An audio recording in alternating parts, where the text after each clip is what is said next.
Good morning. So we are going to go and check on everybody this morning. Just kind of do a heads up. So we've been feeding pumpkins the last few days, and everyone is happy. Kind of all settled down and quiet right now, which is a good thing. But we've had a few more to come in the heat, and I'm gonna go see what's going on.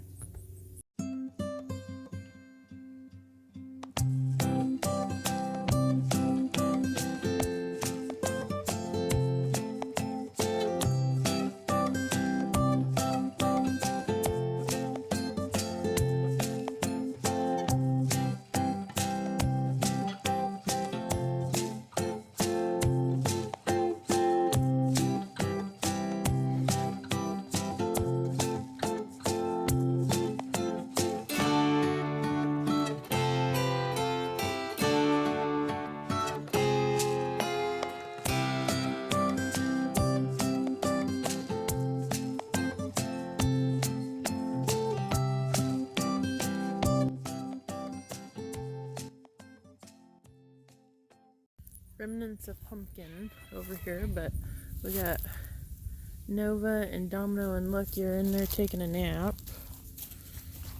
S'mores is over there taking a nap.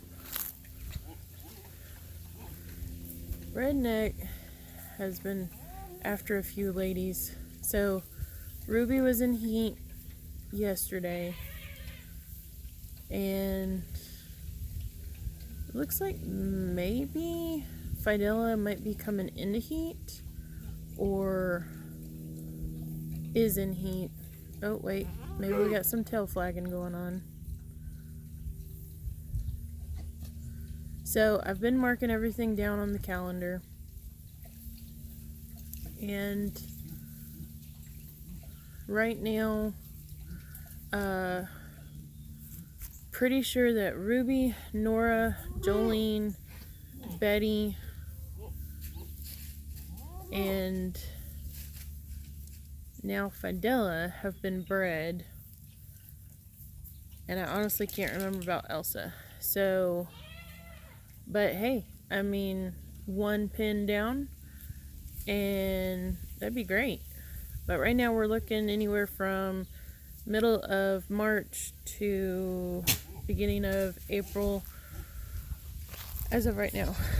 So, and she is doing some tail flagging, so I think she's in heat. Yeah, and he's picking up on it, on the smell. Hi, Fidela. Are you gonna give me some pretty babies again next year? Yes, you are. Yeah. And they've had pumpkin in there, which they love it. Gotta give them another pumpkin today. Hi, S'mores. So, good news over here is that, I believe, let's see, Martha was in heat yesterday. Meep was in heat the other day. Alfie's been in heat. Coco came into heat. Anna's come into heat. I think Sally was in heat a couple of weeks ago, right whenever we took them in, and I can't remember about Nellie, but we're down to the last one or two. Joe's in here as well. And these guys, like, I only got one or two of them that actually like the pumpkin, so I don't know what's up with that, but it looks like S'mores is picking up on Fidela's heat today. Maybe not necessarily interested in anybody of his own, but we are about to reach, let's see, by counting the days, we are on day like 18, I think, for being in here. Oh, maybe Nellie is in heat. Oh yeah, she's in heat. Alright, I'll mark that down on the calendar. Good. Then that leaves questionable Sally, and that'd be it. Because everyone else has been Definitely bred. Alright, moving on. I love these guys over here. So, huckleberries calm down a lot. But I think all these guys are bred. I honestly do. Like, all week long. Now, our client, Elsa, she came in to heat this week. And she's not ours. But Tootsie over there, Ellie, and Ida, they have all been in heat already. Hi, Huckleberry. This little guy, so funny. Don't get him. Like, yes, I know. Even if I get in there, he'll run off from me. Hey, don't be chewing on my clothes now.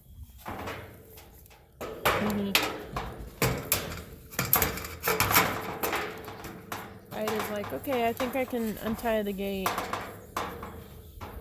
Say hi, Huckleberry. Where's Tootsie in this? Hi, Tootsie. Hi. What's up? Hey, I don't want to pet Tootsie. I don't want to pet Stinky Bucky. Hi, Tootsie.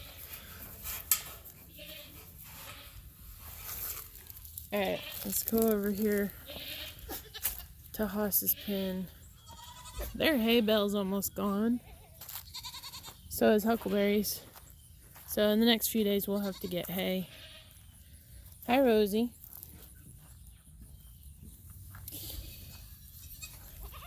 So Dorothy finally came into heat.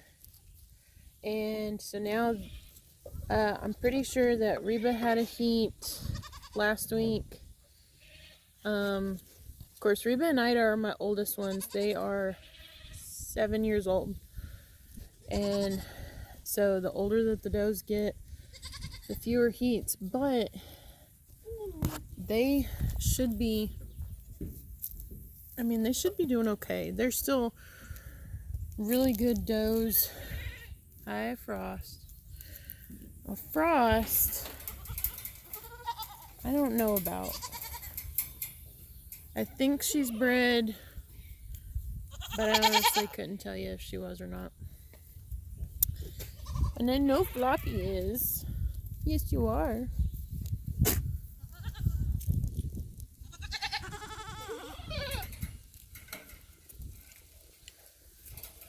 We had we studied Haas out back in June of this year.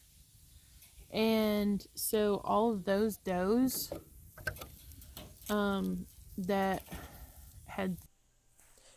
of those does are starting to kid now, and I will put in the pictures of the kids right here.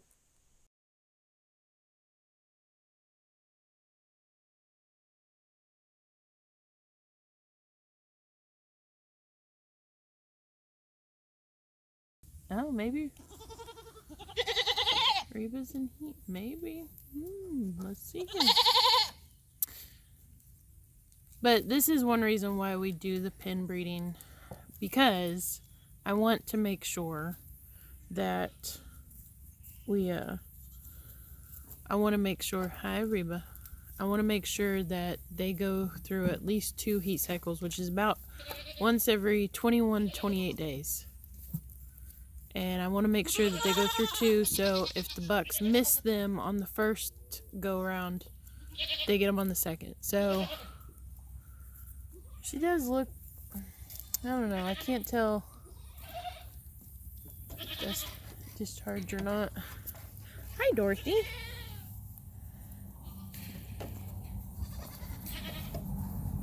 Hey guys, I'm gonna go check on Spin's pen real quick. Ah. Sweet girls. Hi, Luna. How's you today? Here's all my little sleepyheads.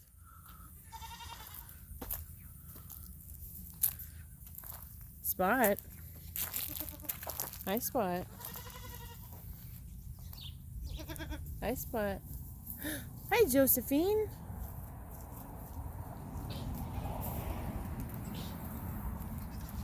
Need to get in here and clean y'all's pen up. Yes, we do. That is on, I think, next week's agenda. Nilla. Hey, Nilla. There's Finn. These guys are just chilling out. So next year, we'll have Josephine and Spot and Nilla in our breeding program. So I know that the other day that we made like a little video of the pigs eating some pumpkins, and we tried to make a video of Thistle eating hers, but had some technical issues there. So we've got to get in there and make some improvements to her pen before she can be on camera, just because we can't get in there with her right now, mainly because she's a 1,000-pound pig. And everyone's like, eat her. So to you parents out there, whenever you're making deals with your 4-H youth kids, don't make the deal of, oh, it's okay, honey, this pig, you can have her forever. Yeah, we made the mistake of doing that. And because of that, we now have a 1,000-pound pig that should be in the freezer. So, sorry, Mason, if you watch this, but we're not getting rid of her. We'll keep her. But he knows, and we've learned that we're not going to make another deal like that. So, but, yeah, so we're going to come over here, check out these two guys, which they will be going to the freezer. And I'll show you all the plans that we've got for Thistle. Hey, pig.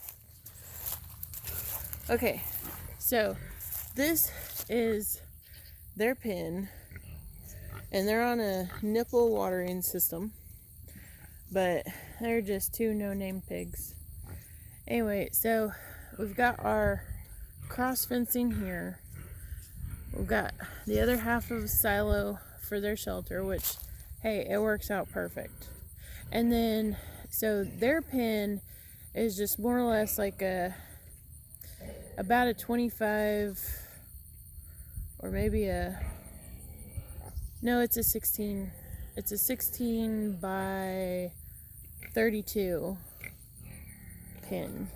Okay, so whenever they leave in January, what we're gonna do is right in here around the edging, going around the bottom, we're gonna build it up probably with like some logs and stuff so that Thistle cannot root her way through. And then we're going to, because right now we have our compost pile over here, and we're going to extend this part. We're just going to go ahead and extend it all the way to butt up to the compost pile, so about right here. So we're going to extend it probably about another 32 feet, and that way that should give Thistle enough room to be in here, but she will be by herself. So unfortunately for Thistle, we've been told that the only way to get her bred at this point is to AI, which I know a lot of people AI pigs and other livestock. A lot of people AI goats, but we're not set up for that. You know, maybe one day we might get there with the goats, but it's not going to be anytime soon. But it's not going to happen anytime soon. So, And so we're just going to let her live out her days as comfortably as possible. And where we've got her, it was never set up for pigs. And so we're going to have to do something a little bit different, get her out of that area. She's too big for it. And so the plan is to be over in this area, which we're just waiting another few months for, I guess it's only 2 months now, about 2 months. Time flies. It's already November. But, just another 2 months until, these guys go and we're able to move her over. And, I mean, if we could, we'd let her roam our property, but in hindsight, that probably wouldn't be that good of an idea. We're not set up for that completely. I don't think that she would get out, but it is what it is. She's very big. So that's our plan. And then I'll show you about another thing that we're going to be doing for the bucks.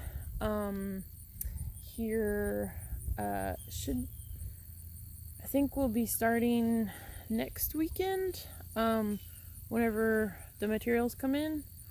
And so it's another big project in store for the bucks.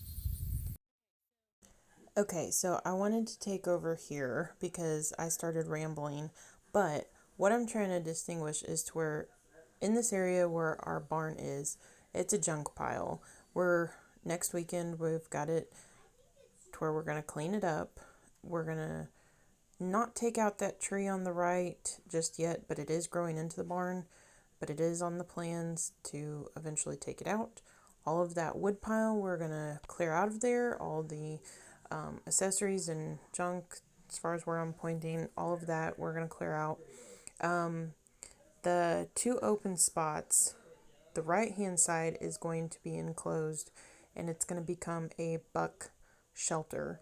And then the left hand side, it will house our square bells, and to where it will be partially closed to keep the weather, rain, snow, whatnot, off the square bells whenever we store that.